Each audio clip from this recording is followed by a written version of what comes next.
Hello and welcome. I'm going to get settled in here and we'll get started in just a minute.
Alright, so one of the things I wanted to go ahead and do today is I want to do kind of like a Happy Halloween logo, something that you'd be able to do if you wanted to make a social media post for Halloween or any holiday, or to make some of your own cards to send out to people and whatnot.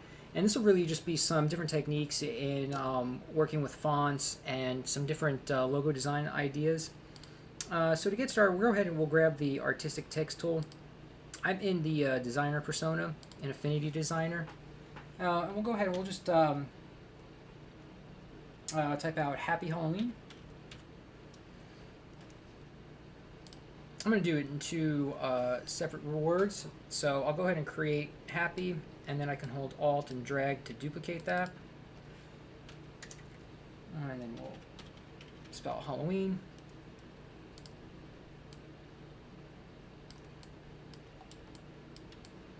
So I can select both of those fonts, and I'll come up here to our font window, and we'll just select the font. I've purchased some of these from various websites. You could do a quick search for Halloween fonts. You can find plenty of free ones out there. But you don't even necessarily have to use a Halloween specific one. You could find any font that you might like and go with that. So let's just browse through here. For this, I do want a font that's got more of a thicker body for the letters as opposed to something that's thin like this, because I do want to add some color and some details to the letters themselves to make them pop out and make it more of a decorative piece. So I want to kind of avoid any fonts that are thinner like this and go with something that's got a little bit more weight. So just keep scrolling through. There are a ton of cool fonts out there. Any project you might be working on, you could do a quick search and get tons of different fonts particular to that tropical theme, Halloween themes, Christmas theme, tons of different stuff out there. So we have this option. So what we could do is we could go ahead, we'll select this one. I'm gonna drag these up here. I'm gonna hold Alt and create a second grouping of them, and then I'm going to come over here in the layers panel just to keep things organized, and both of these are selected right now, so I'm going to drag them down to the bottom. That way I know the bottom two will be these two here, and I'll keep scrolling through the fonts until I find something else that I like as well. That way I have something to compare it to and see which one of the 2, 3, 4, however many I might find that I might like. I will also do this when I'm working with a client and trying to establish the look that they want for their particular logo, so their branding and whatnot. I'll usually end up coming in here and selecting several different fonts for them and giving them a sheet of just the different font types for them to pick one that they like, and then it's something that we can kind of roll with from there. So, and these are just a bunch I've collected over the course of doing different client work, some of my own work, just trying things out for fun.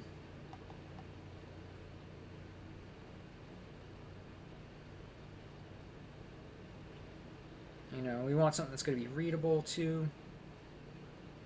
And we're going to also avoid these kind of script fonts for what we're trying to do today.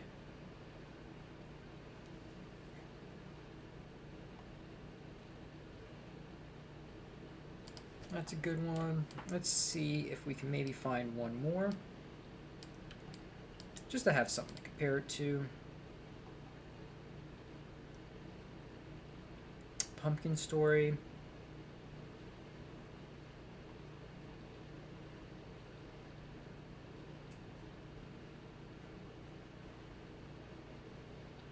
Oh, this is a cool one.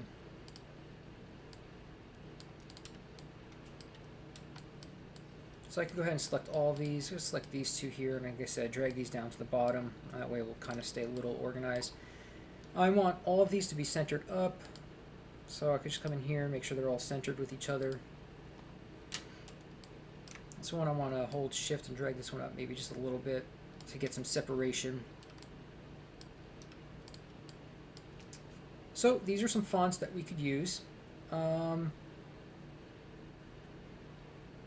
as cool as these two are here, I kind of like this one because of how much space we have within the letters themselves.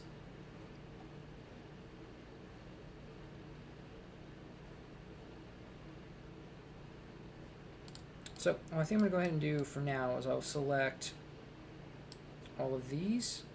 And I will turn them off. And then we'll get working with this.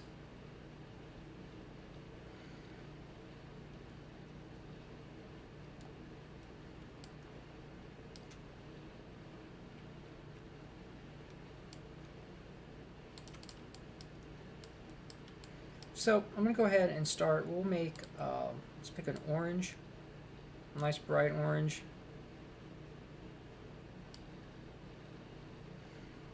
Now what I tend to like to do is I'll duplicate these and drag them to the bottom, and I'll make these black. I'm also going to add a stroke as well. We'll pull the stroke out just a bit.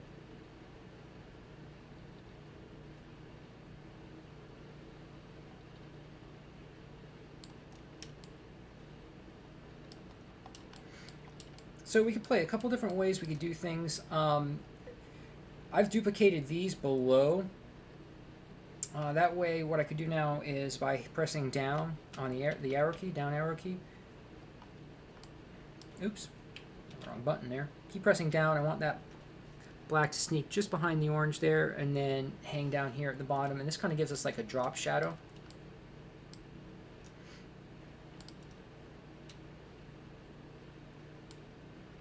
Bump that stroke back up. So we can drag it down. Now it's got a little bit of a drop shadow, so there's some weight to the letters here.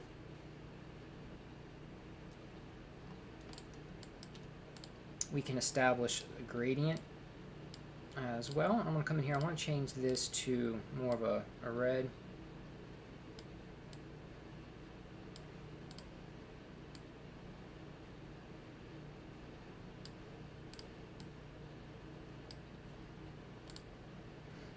Into our swatches.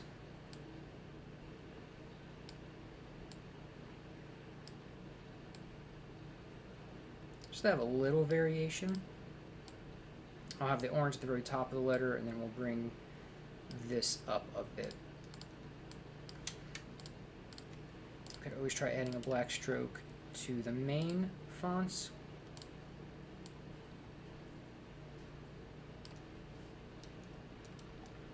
And then I'm going to grab the drop shadow and bump it up just a hair so that way it matches that top one just a bit. Let's push that stroke out just a little bit more as well. And we'll pull it back down a bit.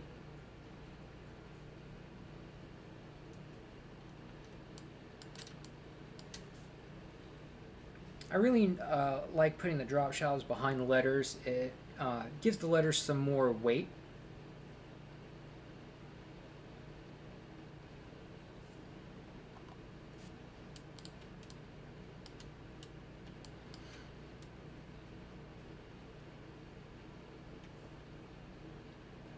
One thing I want to do quick is I want to go ahead and open. I've got my, let's see here. I'm going to open up my jack-o'-lantern design that we did on stream the other day, and I'm going to grab this jack-o'-lantern, Control C, close that out. I'm going to paste him in here. Scale him down a bit. I want to play around with the idea of possibly using him for the O. So if you created a jack-o'-lantern in the stream the other day, we'd be able to go ahead and use him here. So what I want to go ahead and do is I scaled him down. I'm going to duplicate this pumpkin shape, drag it below. I'm going to come in and I'm going to delete everything in it, because I don't need all of this extra information bogging down the file. So we'll just go ahead and delete all of that and just change the inside shape to black here, and we'll compare stroke and blow that out a little bit more. So now we want the stroke to be a little bit thicker and match the stroke that we have here on the letters. And I will need to do the same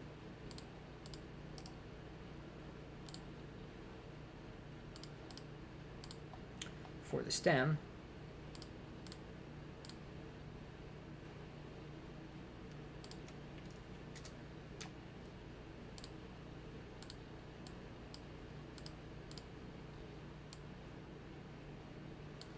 But I want to pull this black behind, just like that.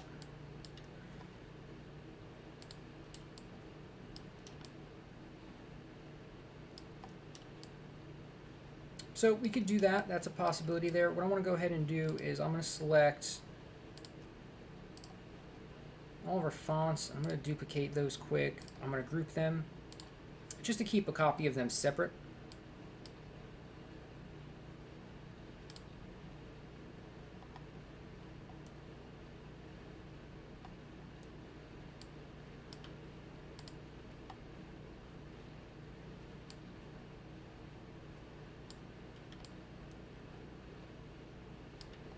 And then what we'll do is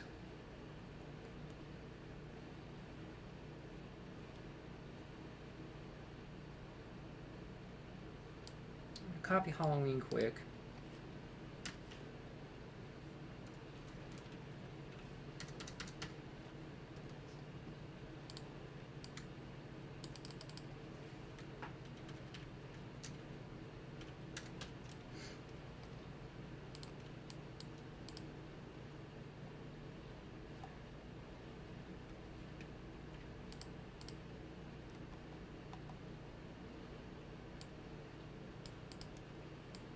That way we could space them out the way we want. If I select all of these, make sure they're even just like that. I'll deselect him. I'm going to copy these two, and we'll drag these below.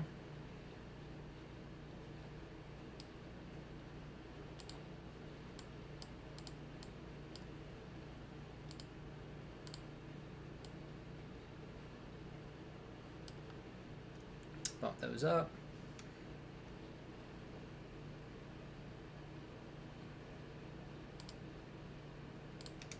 I'm going to turn those off for now.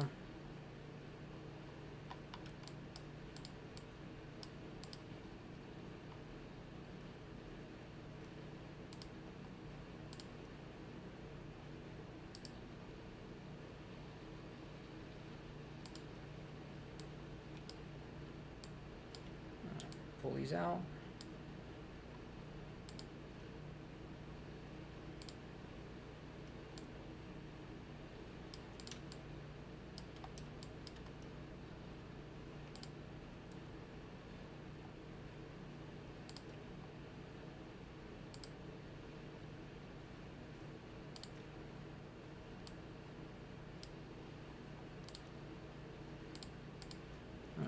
push these down, create that drop shadow.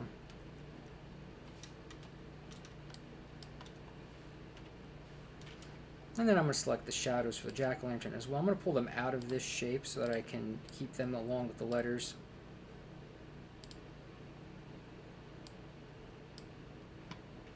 Because I want to push these down as well.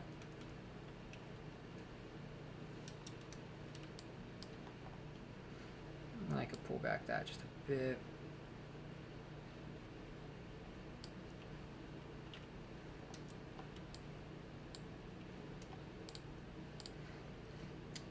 And another thing we could go ahead and do is, I have uploaded on my Patreon page the color palette that we used to create the jack-o'-lantern.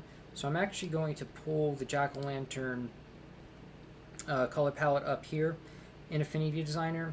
And what I want to do is I want to use the same gradient for the letters. Now I do want to change it from radial to linear. So I'll pull those up just a hair, just so that my oranges match. I can select both of these, select this font, linear.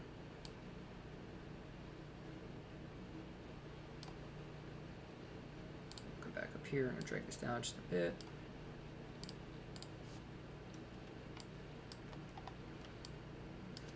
Okay. Now, something else that I want to go ahead and do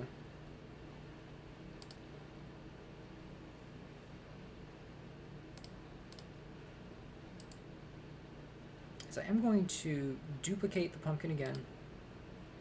I'm going to drag the pumpkin into, just say, ween over here, and we'll just drag this over like that.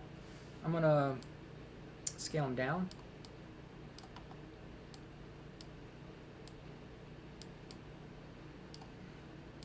Let's just see.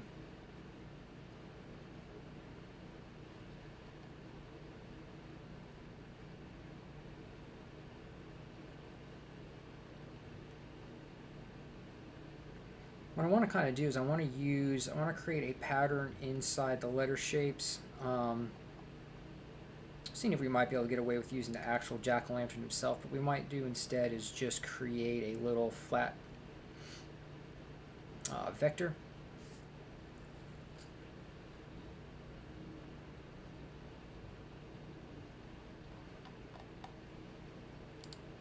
Yeah, so that's probably what we'll go ahead and do. So we'll go ahead and we'll delete that out of there.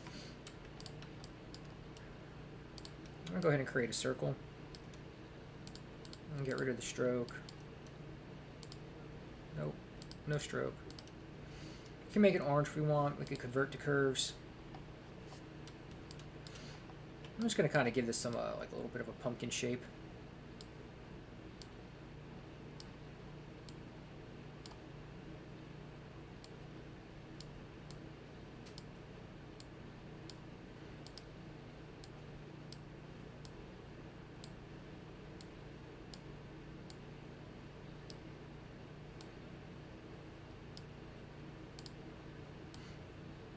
I could actually make this whole shape black again.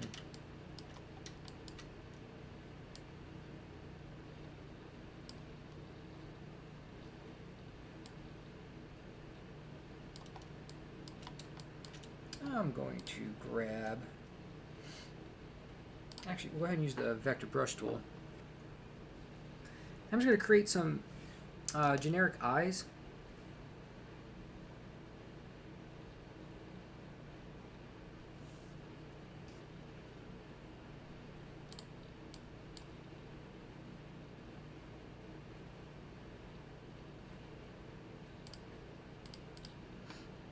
If I can,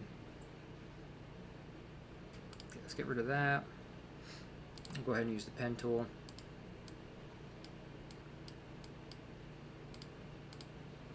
Still got the crazy stroke on there, so let's just go ahead and finish this shape off quick.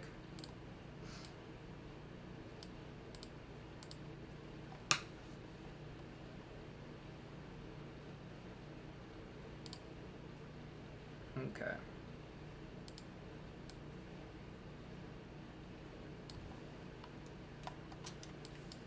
So I can go ahead and Alt and Shift to duplicate it. I'll flip horizontal.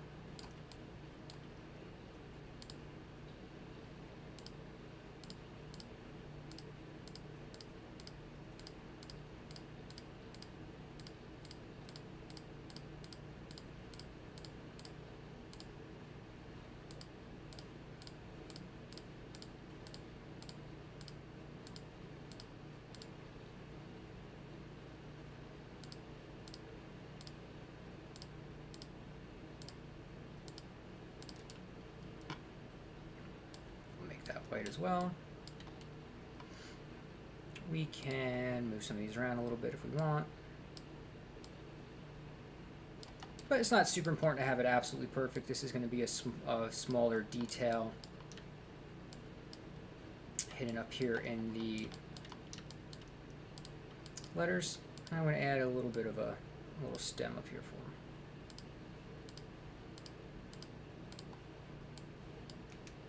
And I'm going to hold that, I'm going to hit Control and grab the stem and the curve itself. I'm going to combine those together. So I've got that one shape now, and now I'm going to hold Shift. I'm going to select all of those shapes, and I'm going to subtract. So now I'm left with just the cutout. I'm going to make them a little smaller.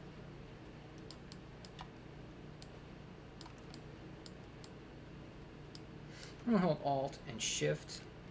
Alt again here.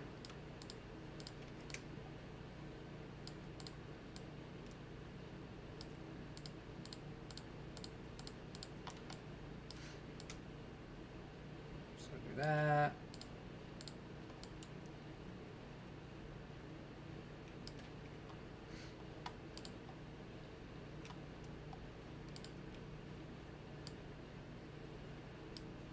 Hold Alt again.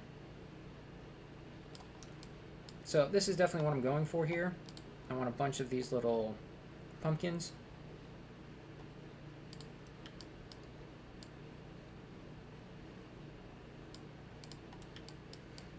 And now we'll go ahead and just create a few more.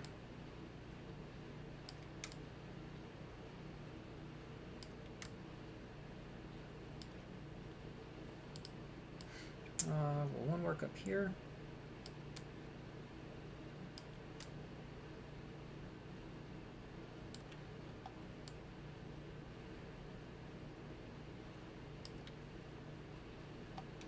I'm going to get rid of these three real quick. I want them to taper up, so now we got these here. I'm going to go ahead and select all of them. I'm going to group them. I'm going to drag them down to lean, and now what I could do is hold Alt. I'm going to end up duplicating that whole group, and we'll do it again.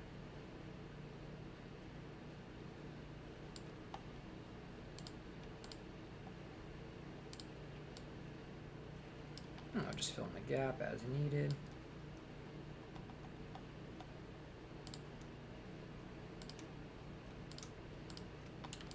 So if I select those three groups, I come into the transparency tool. Actually, first, right before we do that, let me get these three groups and let's see.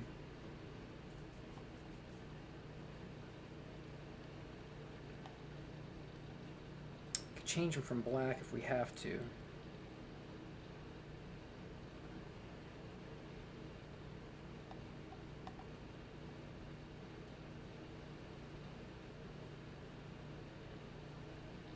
Let's just try to change the color real quick. What we could do is we'll do a lighter purple. Change them all to multiply. And then with the transparency tool, we can pull it from the bottom.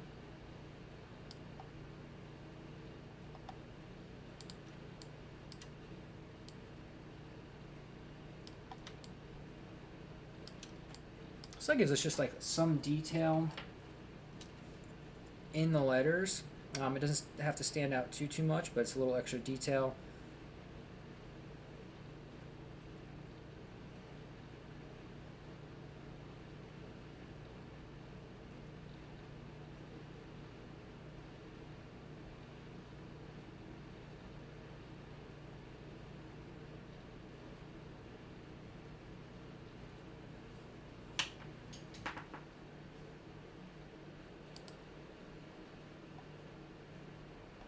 I want to, while we're working over here, I want to go ahead, I'm going to duplicate this real quick. I'm going to delete these groups. And the fill, I'm going to change that to white.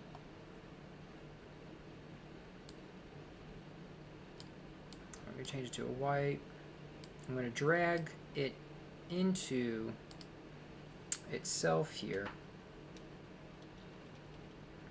And then you press, I'm going to hit right on the, actually let's go ahead and go left. We'll hit left on the arrow keys and down so that we get the white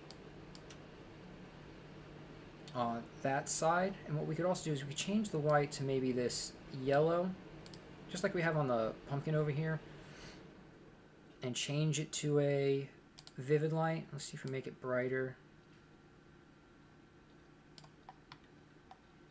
Yeah, something like that works pretty good. And we can bump the stroke up too a little bit, see how much we can get away with. Bump it back up a bit.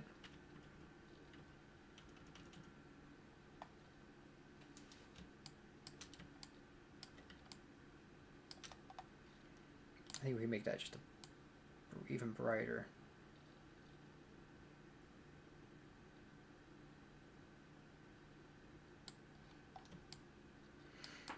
So yeah, I like something like that. I think works pretty well.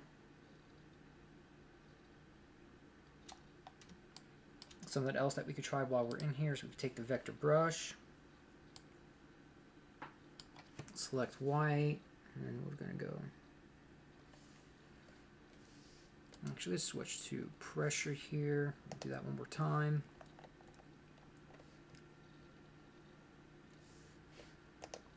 Now, let's go ahead and instead we'll do the pen tool.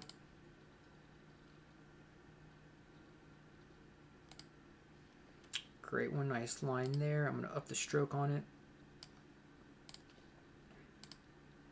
And I want the, no, we want the other side.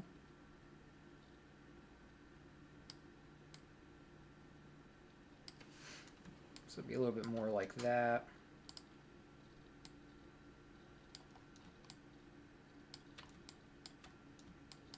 And now let's see.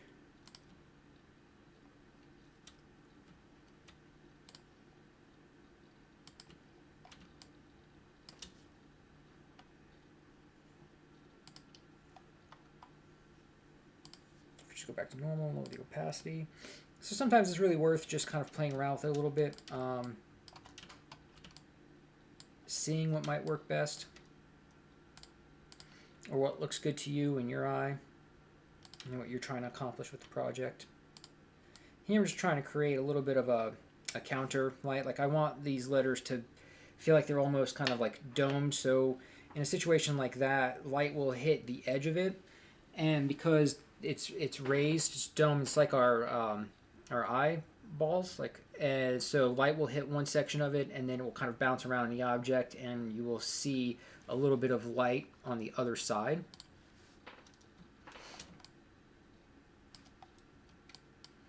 So we got that for now. We can go ahead and try just like creating more and seeing how that look goes.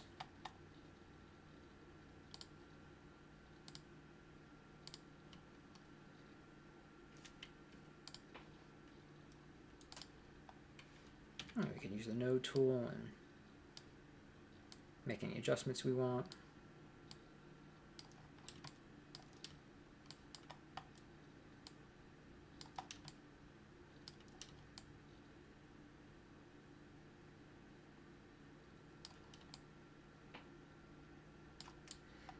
And then if we come over here,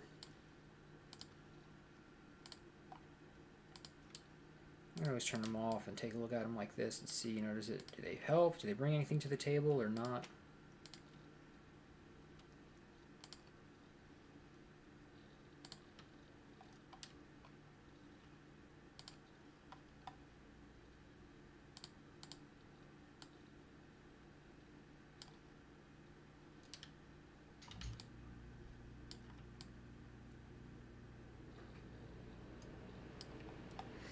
Yeah, okay, so that kind of works like that. Oh, don't know what happened there.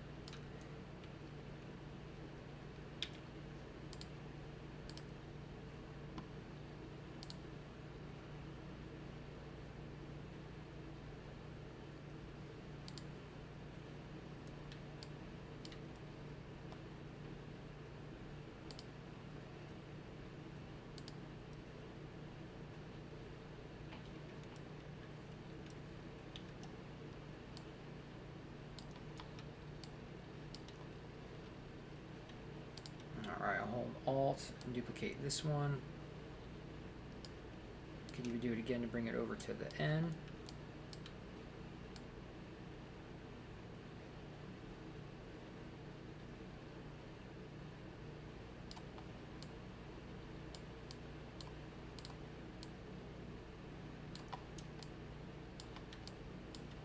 And we can see what one would look like running along the bottom.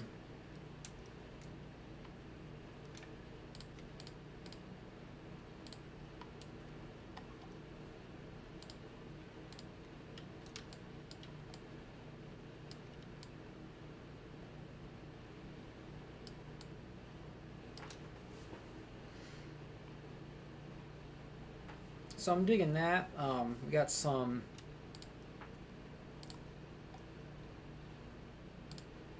extra things going on in there, and this is our gold with vivid light. So we'll go ahead and we'll do the same for Hall.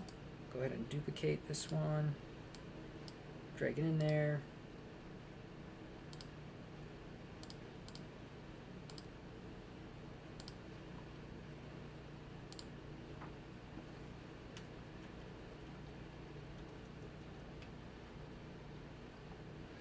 And then let's go ahead and see what stroke we had over here. It was 5.3. So we'll want to go ahead and we'll use the same stroke here. On vivid light, I want to go ahead and grab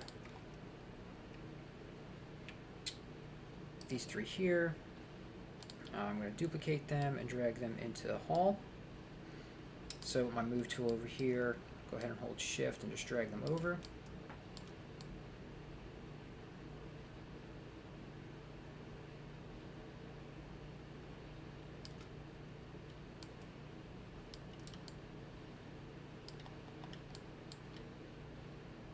And then we'll grab our pen tool again.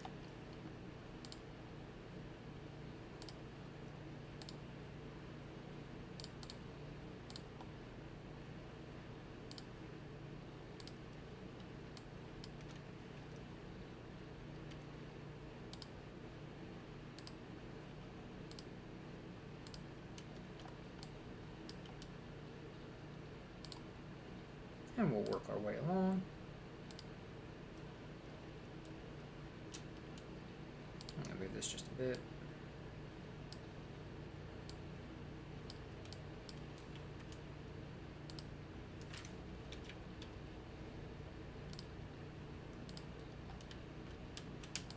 Hope everybody's week is going well.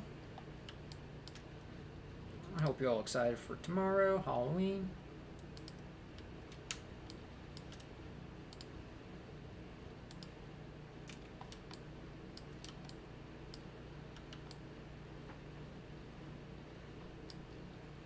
So these are just some different ways, different things that you could do to kind of help the font along a little bit.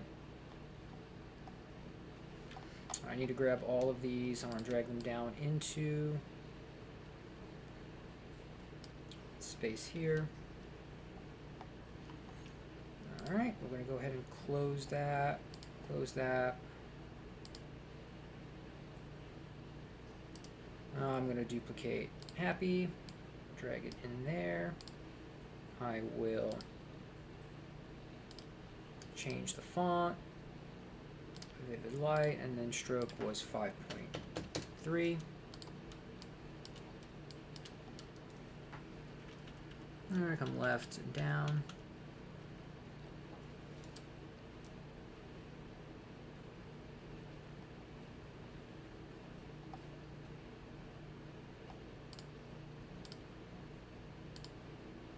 And I want make sure this was the...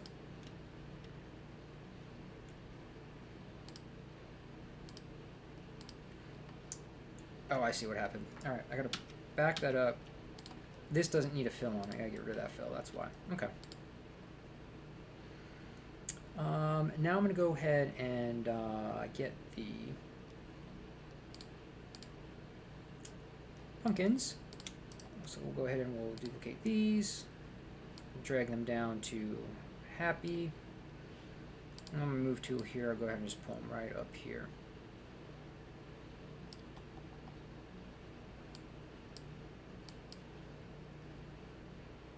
And it looks like we'll need a additional row.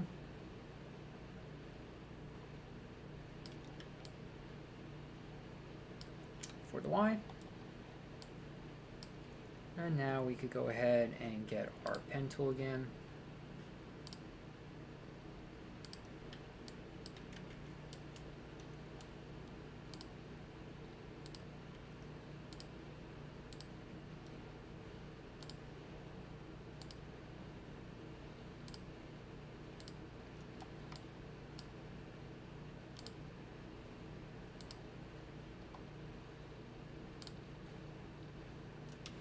Let's actually get right here.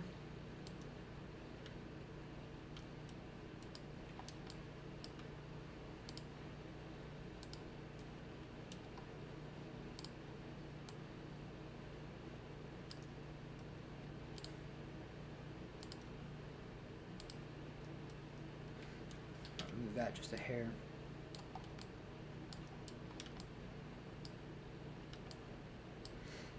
Alright, so you got something going here. This is a pretty cool little kind of logo. So we'll go ahead and scale with stroke. I'm sorry, scale with object.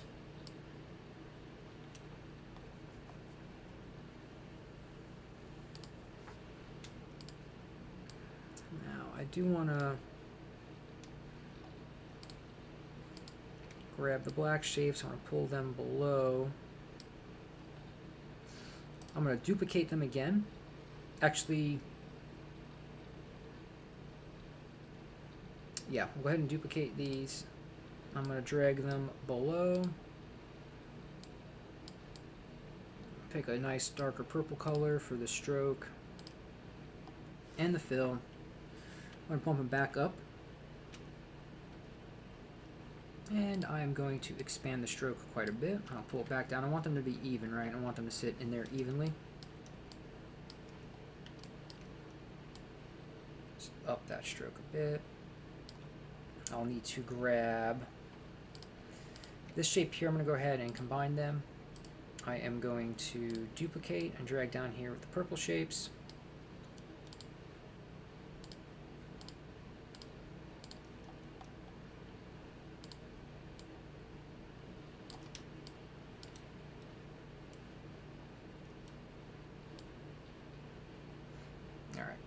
I want them touching. I want to be close to about the same font size, so 13, 16, so let's see, 16.4.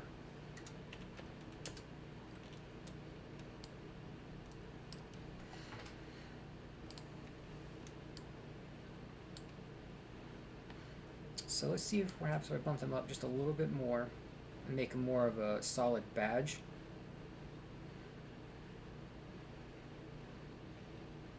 Let's go with this for a second. So by solid badge, I mean something that creates a total outline around all of it. And then something else that we could do is if we came in here, I actually should do a rectangle for this section probably. Come in here.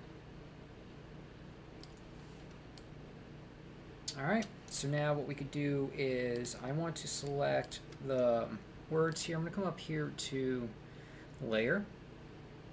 And I'm going to expand stroke, and what this will do is it will now go to the outside of the stroke. Okay, you got to do it one at a time. Layer, expand stroke.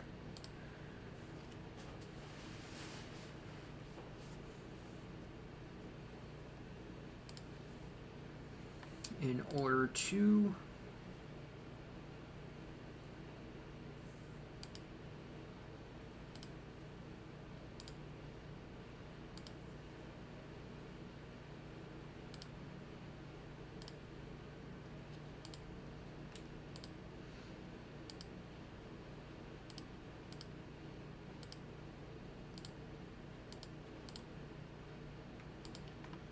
guess they want you to do it this way, which is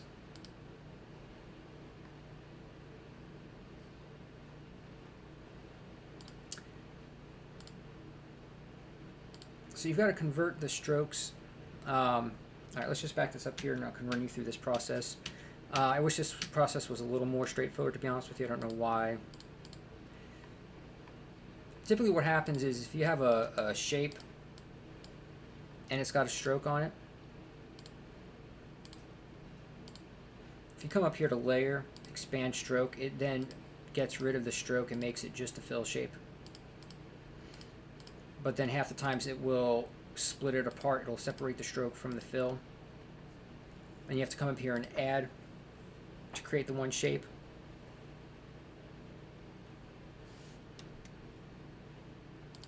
So what we need to do is, with the font, is we need to convert to curves. And come in here and I can add all of these together. But there's still a stroke.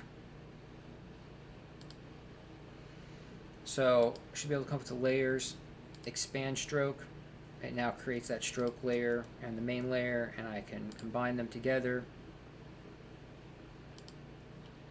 And now I'll have just the stroke shape. I'm sorry, just the fill shape.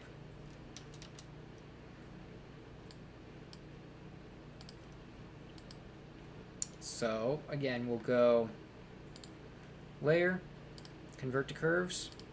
I'm going to select all the letters in here. I will make them one. Come back up to layer, expand stroke. I will select these two curves and add them together. I will pull them out of here and delete the empty group. I will now do the same with Ween, convert to curves, add them together, layer, expand stroke, select both, add them together, pull them out of the group, delete the group. Now pumpkin, Ween, Hall, Happy, and the rectangle that I used to fill the shapes in the back there, I'm going to add them all together, which now adds a stroke.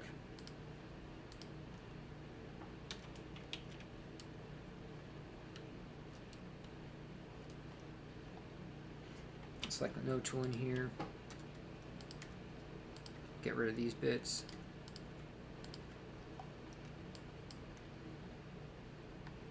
And now that I have this shape, we can mess around with the stroke if we want. Do we want to lower the stroke at all?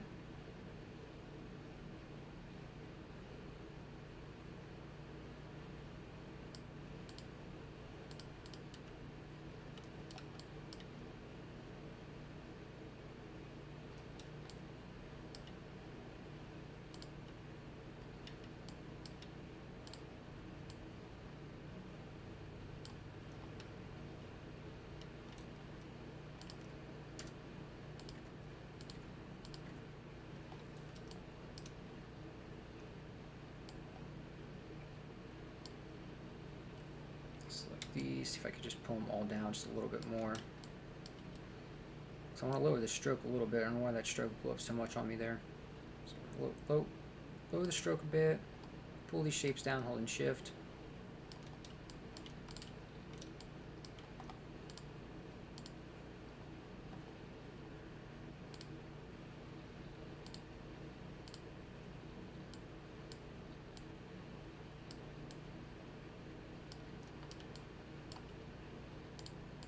Now what I could do is I can add a gradient.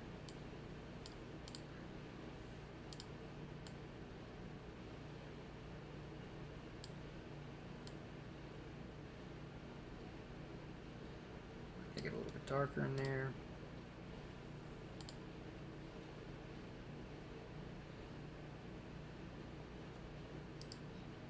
I can duplicate this, and then the one below it, if I add a black stroke,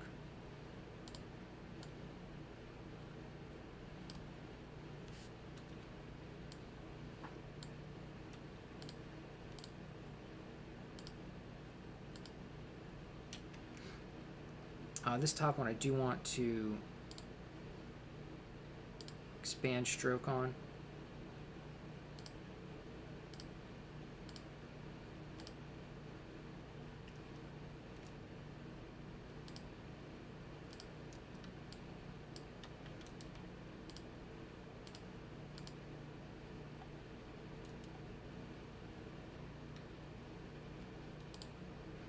Actually, we'll go ahead and keep that. We can bump that up and then have, not black, purple.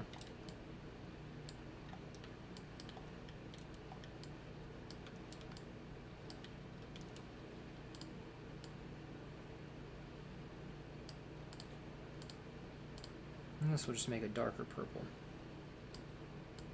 So make that a darker purple, we'll make the stroke a little bit of a lighter purple.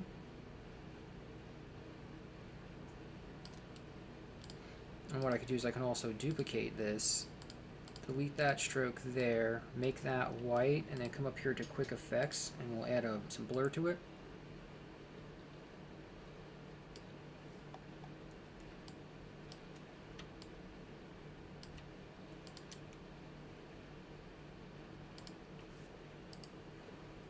See, we'll duplicate that again, we'll get rid of that. I'm going to try to add the blur to that one as well.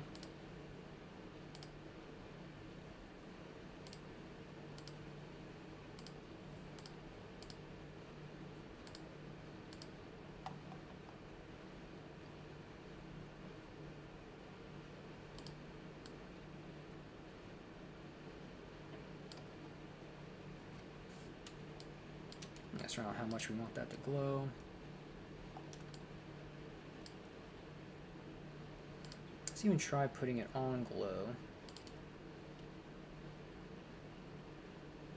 On that one as well.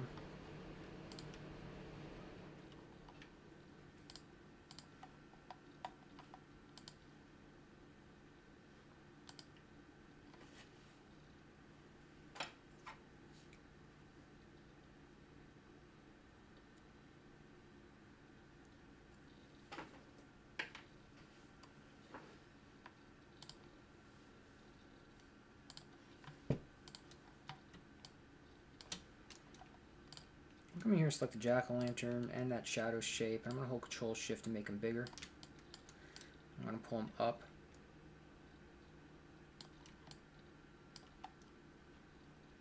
I need that shape to be over those letters.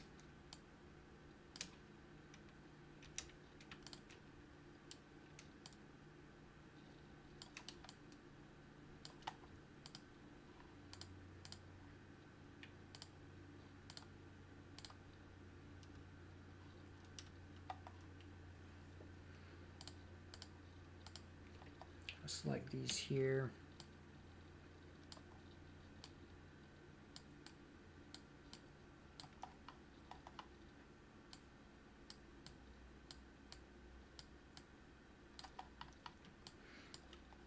Move these around just the hair. And let's leave it because we got those two nodes there. So we got this. Now what we could do here is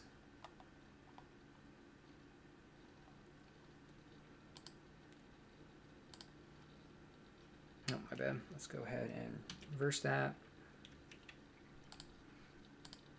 Take away that stroke. I'm going to duplicate this again. The one down here, I'm going to get rid of that, but I'm going to add the stroke.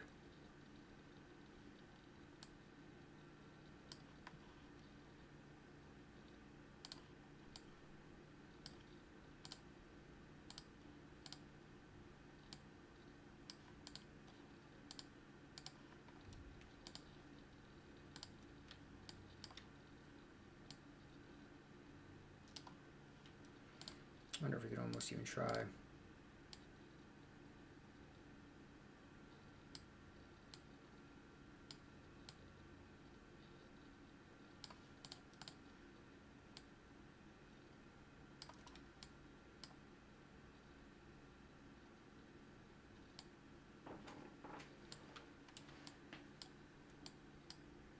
So we got something like that. I kind of like the let's see, purple.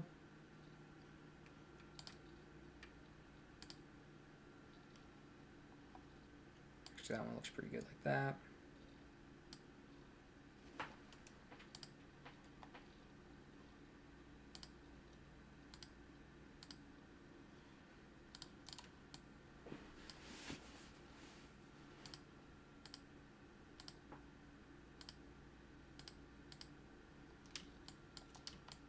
Now we can either have the black outline all the way around, or if we push it down, we can have that drop shadow.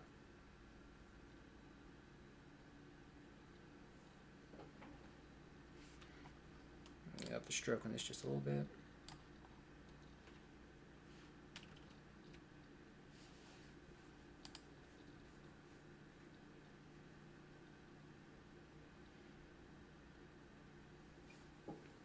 So that's a basic idea there of something that we could do. I mean, there's quite a bit more that we can mess around with, but we did do the glow feature on the outside of the stroke. We did some expanded stroke. We've incorporated our jack-o'-lantern from the other day, as well as a pattern inside the letters. So I always like to kind of do that, put some sort of pattern or something in the letters by clipping them into the letters. So we've got this here, which would work. I'm going to group all of these. I'll name it Happy Halloween. I'm going to duplicate it.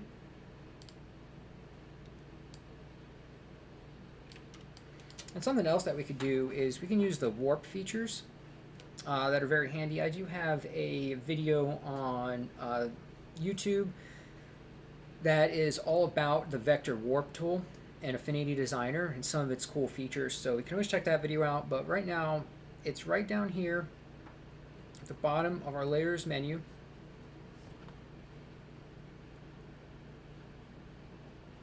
It's to the left of our add layer, pixel layer, and to the right of FX. It's just warp group.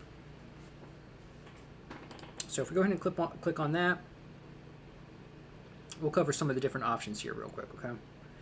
So we have, say, mesh gives you a mesh grid that you can manipulate point by point.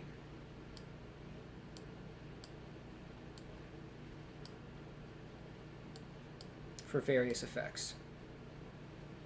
Now, this isn't something I would so much use on a logo like this. Let me back this up. And when you're in the warp group and you're manipulating it, right up here are your options. So we're in warp, we're in the mesh. You can mute the mesh, which means it puts it back to where you were. But it keeps the mesh changes you've made, so whenever you unmute it, it just readjusts again. So your options are then up here. If you click reset, it'll reset, and then you're back to your original mesh options before you've moved anything around. What I'm going to go ahead and do here is show you some of the different ones. So mesh, you just saw it's a point. You can manipulate it point by point. You can even add additional points to move around with, and you can use the node handles as well. This is a really cool feature for like creating curves or different shapes like that for patterns and whatnot. The other option we have here would be quad, which allows you to manipulate it based on the four corners. If you hold shift, you could go straight in line.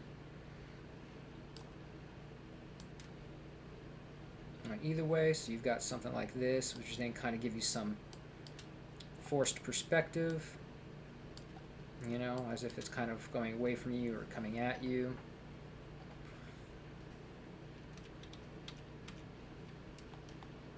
Another one we have here is perspective, and perspective would work a lot the same way.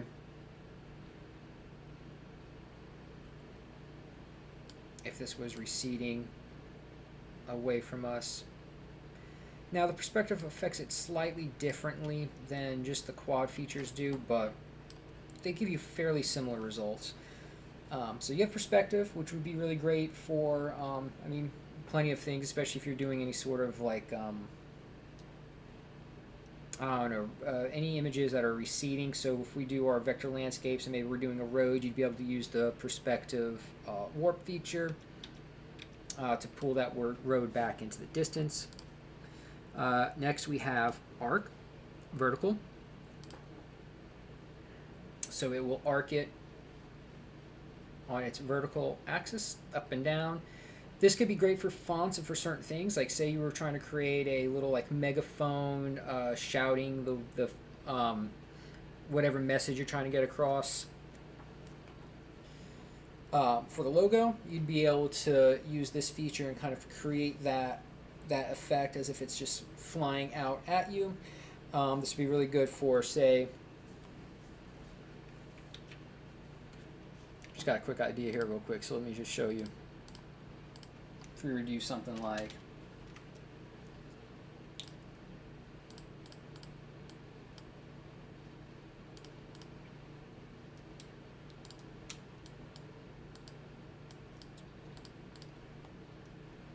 pow, and I was to use the warp group and we would use vertical, you know, you see how you can really push it then? You can push it even more.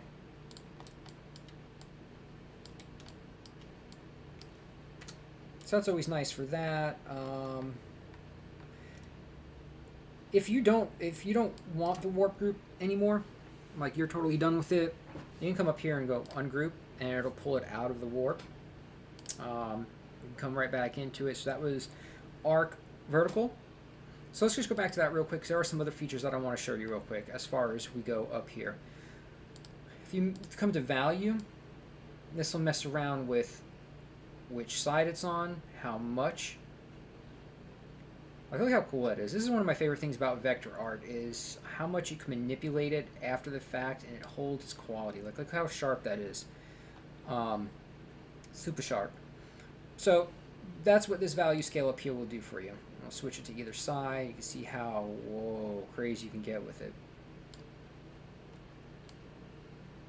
It's just cool looking. So that's that with that. If you wanted to, you can also right click on it and ungroup it as well, and it will pull it out of the warp group. So the really cool thing about using the warp feature is that it's non-destructive. So no matter what changes you make with the warp tool, if you ever want to undo it, like I tend to duplicate my layers before making any major adjustments or trying anything totally new on them. So just in case it doesn't work out, I've still got my original.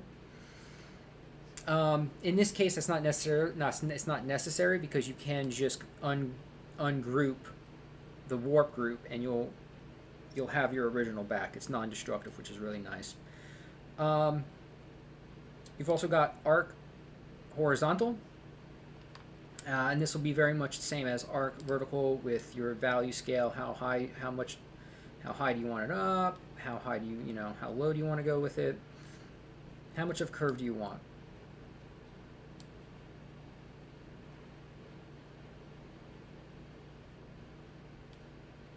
And then as I'm seeing here, for whatever reason, whenever we're doing it up here, it's not transforming the actual little pumpkins in each of the letters for some reason.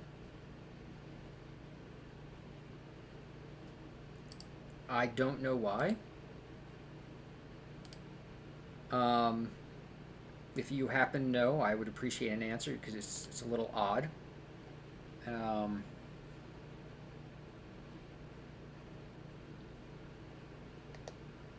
I'm not a big fan of that.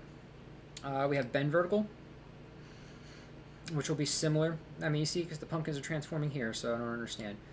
Wow, that's wild. So this is similar to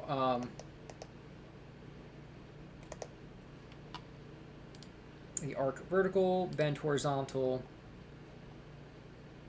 pushes it up a little bit more, kind of just pulls those corners out a little bit. So this would be an option. I think that would be cool too.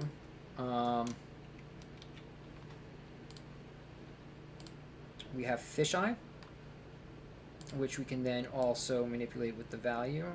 You know, how much do we want it out or in? You can really go kind of crazy with it.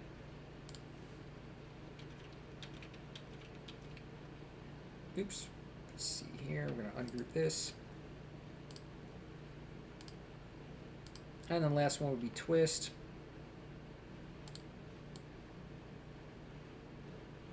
So this is a cool feature. You can make some, get some pretty trippy effects with this one. So depending on what kind of art you kind of create, if you want to create some cool spirals for various aspects, whether it's patterns for your artwork or whatnot. This is a feature you could certainly use for that. I'm going to go ahead and ungroup that.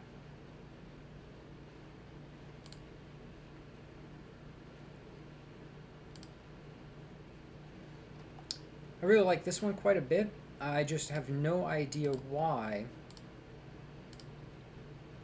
it is not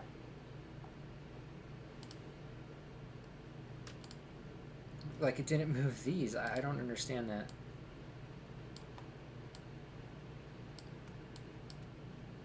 Like it's not playing very nice with these whatsoever. So it must be some weird combination of how I've got the transparency. So maybe the transparency isn't translating. That's kind of odd. It's kind of odd that it's not allowing it to work, and it's kind of a bummer, to be honest with you. You would think that it would work better than that, but not so much. So we can go ahead and use the bend horizontal. Worked pretty good.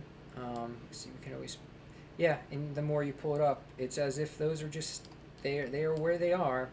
Now this is a cool effect. So I mean, we'll go with that just as a second option.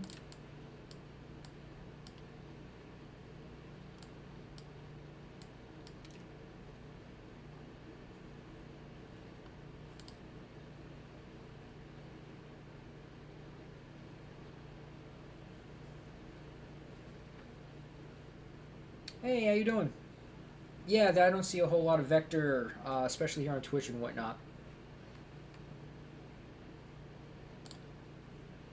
Yeah, let's see if I use the perspective. Yeah, you can definitely grab the edges and manipulate it that way as well.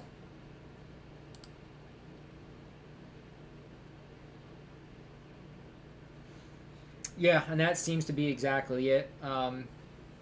By boats there, it does seem to stop at the clipping mask, which, you know, I I mean, again, it is what it is. Um, but I feel like that feature, I feel like that's certainly something they could improve on and fix. If it clips, it should work with the warp group.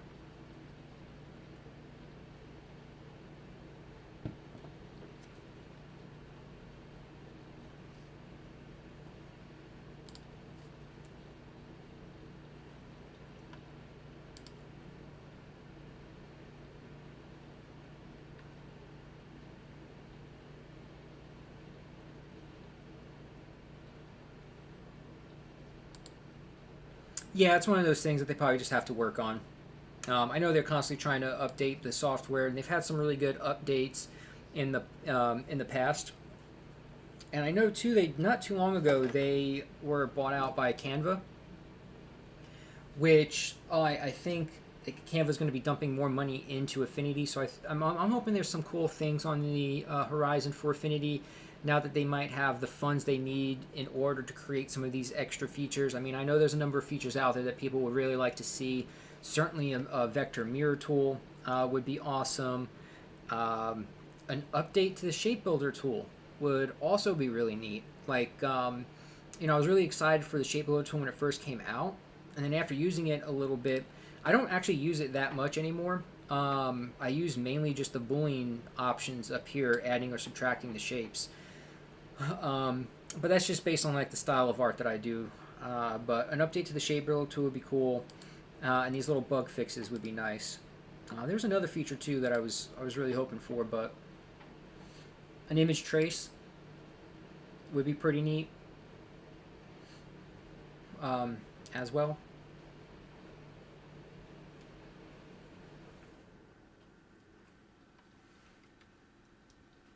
But those are two different options that we do have as far as things that we could do for our logo. I'm going to group all this other stuff for now. put this one up here.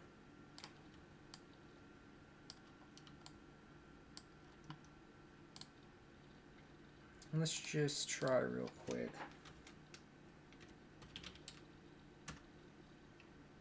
Oh no, I want to go ahead and I want to create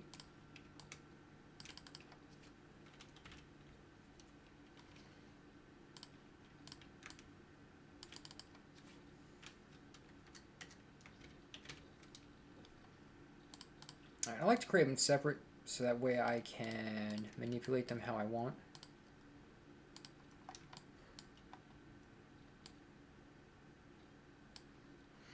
I would like more control too over the spacing on some of these, but there we go. So we got, let me bump these up a little closer to each other.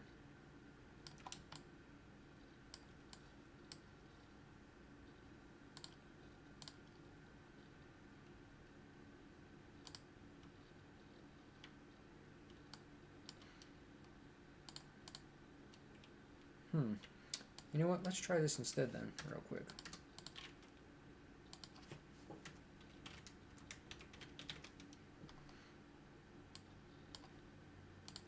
I'll center them. With all this selected, if I hold Alt, I'm going to bring them closer together. Now I'm going to apply this gradient.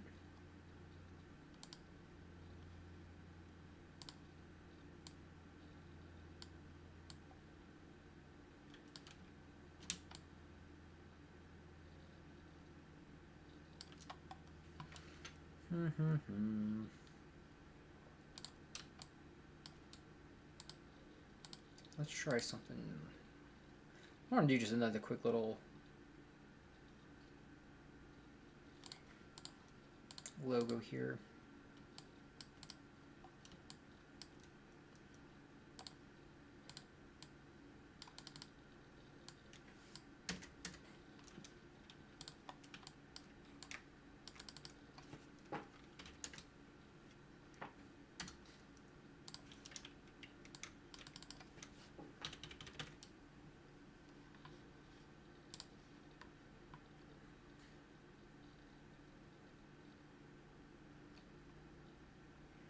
Yeah, that's a good call. Like a pattern tool. I've always wondered why they don't, like, there's certain features that are very popular in AI. And I wonder why they don't just bring them, like an actual vector eraser as well. Certain features like that, I don't understand why they haven't done that yet. I can't imagine it's outside of their programming capabilities. At the same time, I don't know if AI, like if Adobe has any sort of proprietary things going on. So like, almost like a copyright, like, oh, you're just not going to be able to do it. But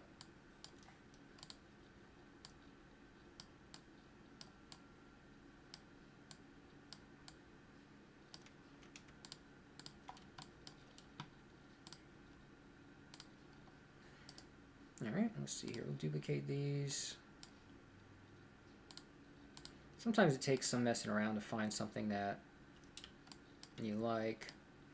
I'm not going to try to go too crazy with these here. Just want to do a little something.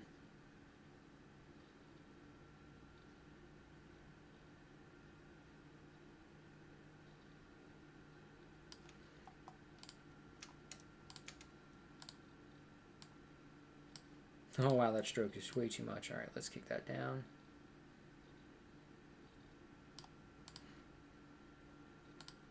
Let's see. Maybe it doesn't need to be white, but we can make it kind of like a...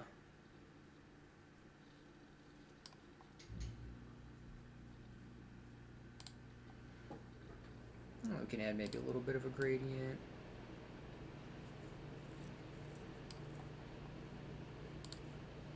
I'm going to try something silly. I'm just going to do purple.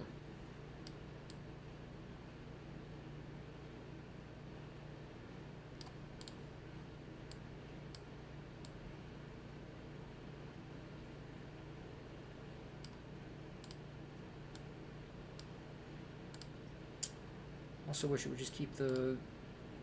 Like I was just using it. Why do we have to change it?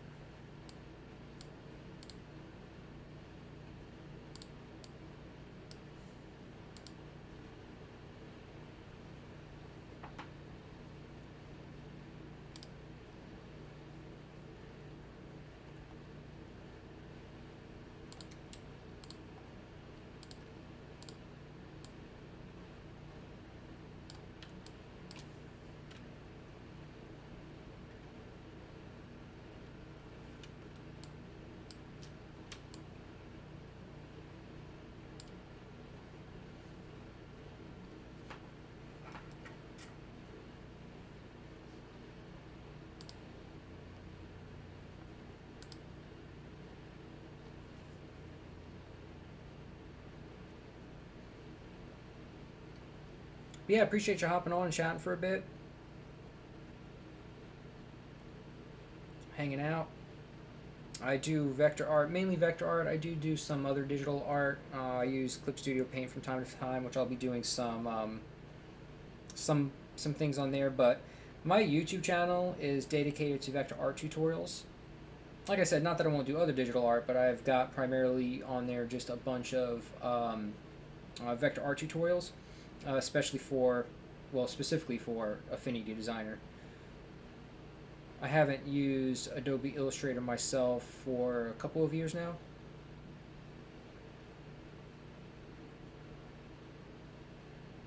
I've always enjoyed Affinity because I always feel like I really like the pixel persona and how you could do all of your sketching and drawing in the app and then just switch over to designer persona to vector it. I'm mainly a traditional artist. Well, not anymore. Mainly, I do mainly digital art now, but I came from a comic book background, so I was always drawing traditional comics and whatnot. Um,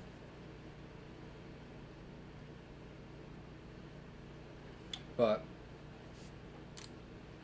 I do mainly digital now.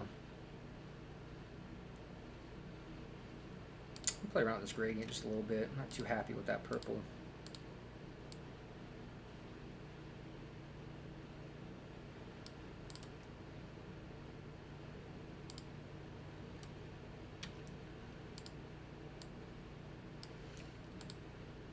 And it still won't just keep that gradient.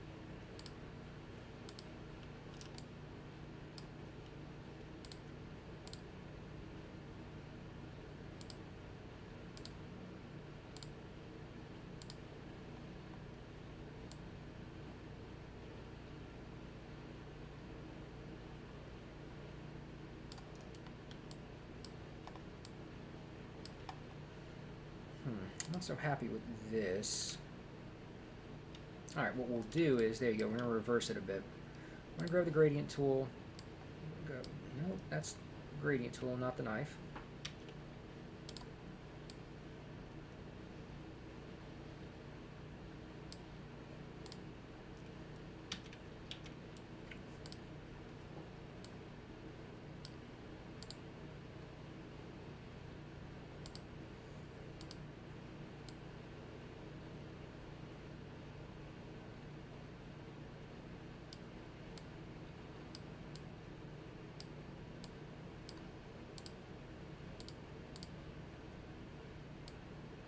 I have a little bit lighter at the bottom, a darker orange at the top.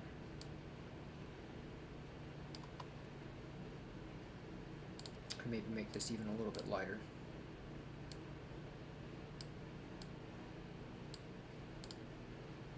Okay, like that. I think that works a bit better. It's a little different. I wanted it to be a little brighter. I didn't want it to be as dark as it was.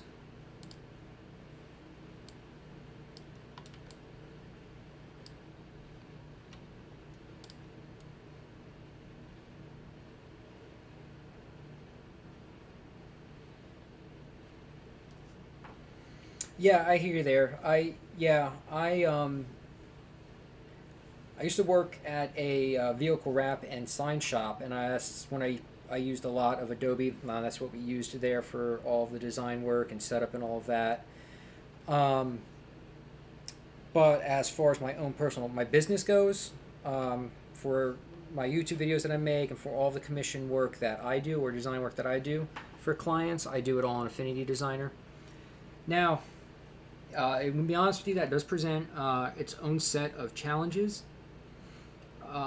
Since Adobe Illustrator is what everybody primarily uses in at companies and printers and all the like, there are some aspect of Affinity design files, whether they're PDFs, TIFF files, SVG files, that certain aspects just do not translate to Adobe. So when they get files, like we may come up with a sticker design and they want the vector file, so you send them an SVG that they can work with. Some of the effects from Adobe Illustrator do not open up correctly in Adobe, and that's mainly on Adobe's end. They don't accept out, you know, anything outside of the file types that they like outside of their programming. So certain effects get blown out, you lose certain clipping masks and things like that, so that can be frustrating. So sometimes you got to kind of design with that in mind, kind of like almost Adobe proof it, so that way when it's opened up on the other end to be manipulated and worked with, you're not running into any major issues and your art is coming across the way you intended it to. But since I got my background traditionally drawing quite a bit, I enjoy Affinity because I get to work in Pixel Designer, Pixel Persona, and I can sketch out what I want to do before bringing it into Vector. That I like very much, as opposed to having to use a separate program to do drawing and sketching and then bring it over into Vector. Now, I know not everybody does their logo work that way. You know, some people kind of just wing it and start putting elements together and they find their way. I always do much better with some sort of idea, sketch, or something beforehand. Unless I'm, in like today's case for these, I just went at it because I had like some ideas of what I wanted to do and try. But yeah, it can really just depend. Oh, we got another little silly trick or treat font. Nothing too crazy, but we can always group this, see if there's any. Like that looks cool. And grab ore. Move tool. Nope. Move tool. Just hold it up a bit.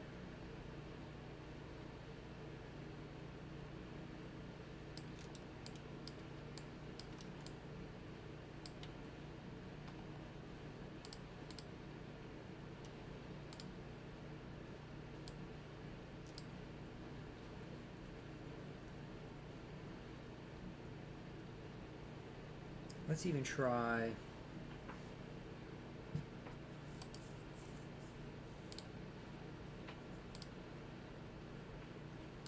Okay, let's do that, but let's switch this value. Nah.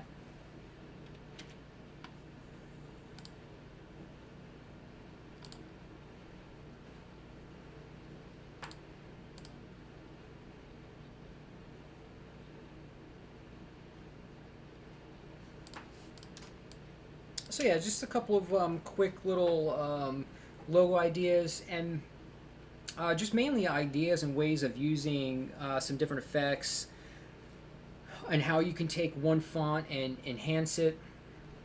So, you know, here we were able to take that font, we added a highlight to it, it's got some bounce light, we have the pattern and gradient. So it kind of just lets it, gives it a little bit more.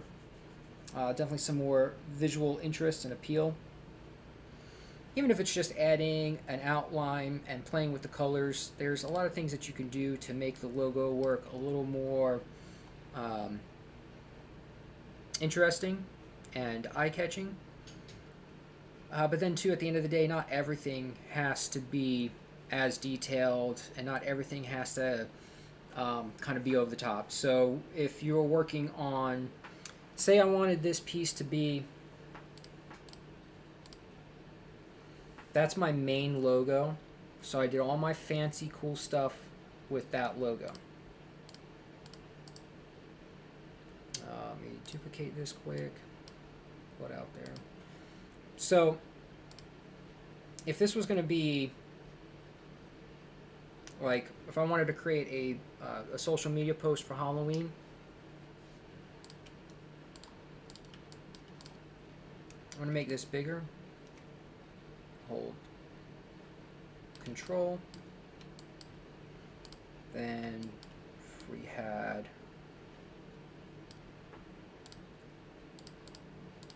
background, that is not going to be what we use for that, but let's just go to swatch. Nope, I don't want that. Bum, bum, bum.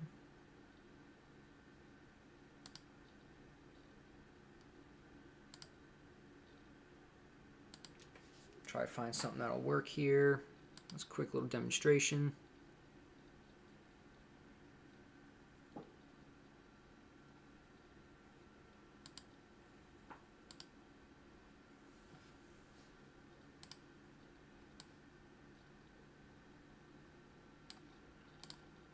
So if we do that, and then we turn that group back on. So what we could do here is, as opposed to getting into all this extra detail and such,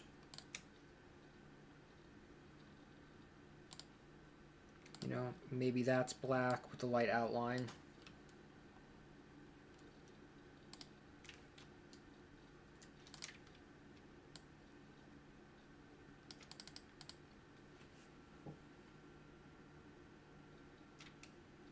Let's get rid of this quick. So I see what happened there. All right, get rid of that.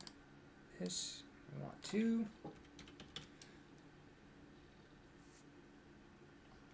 No, I guess the whole thing got.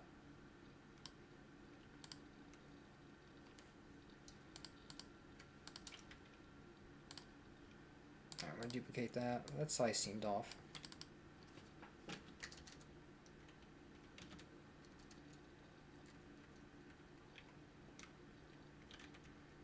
Oh, it is a caps locks issue. Okay, there you go. I had caps locks on, so everything was... opposite the way it should be. Alright, so trick or treat. So you'd be able to do something, you know, much simpler. So you'd have the main logo that's got all the details. You'd have any information, maybe for a Halloween party or a trick-or-treating event. And then you could have a more simple additional secondary font or feature, but you wouldn't want to make it as detailed so it wouldn't compete. So you'd have something pretty simple, even if it was just black or no outline or something along those lines. Like, so if we just took that off, you still got a cool looking font, and it would be addition to whatever information you might have going on there.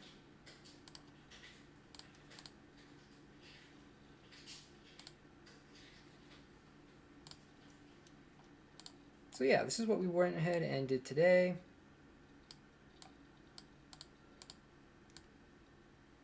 We have our Happy Halloween font.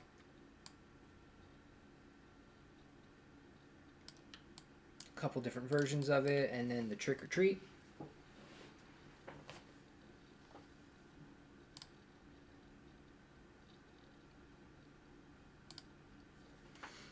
But yeah, so if you're new and came by, you know, give me a follow or subscribe. I really appreciate the support. Appreciate you coming in, hanging out, and chatting for a bit. At this point, I'm typically streaming on Monday, Wednesdays, and Fridays. So that might change a little bit. I have some videos I am going to be making and uploading on YouTube. And after those videos, I will be holding live streams in addition to the videos. So I'm going to be doing a new stroke versus fill video. I'll be doing a basic lighting tutorial and color theory tutorial. So once those videos are uploaded, I'll be doing live streams where I'll be going over that same material, but I'll be doing it live. So if anybody has any questions, they can ask me directly during the live. So a number of ways to kind of stay in touch and keep stay together on everything is either follow and subscribe on Twitch and YouTube. I also have my Discord linked on YouTube, so you can hop on to the Discord to stay up to date on any new streams that I'm doing.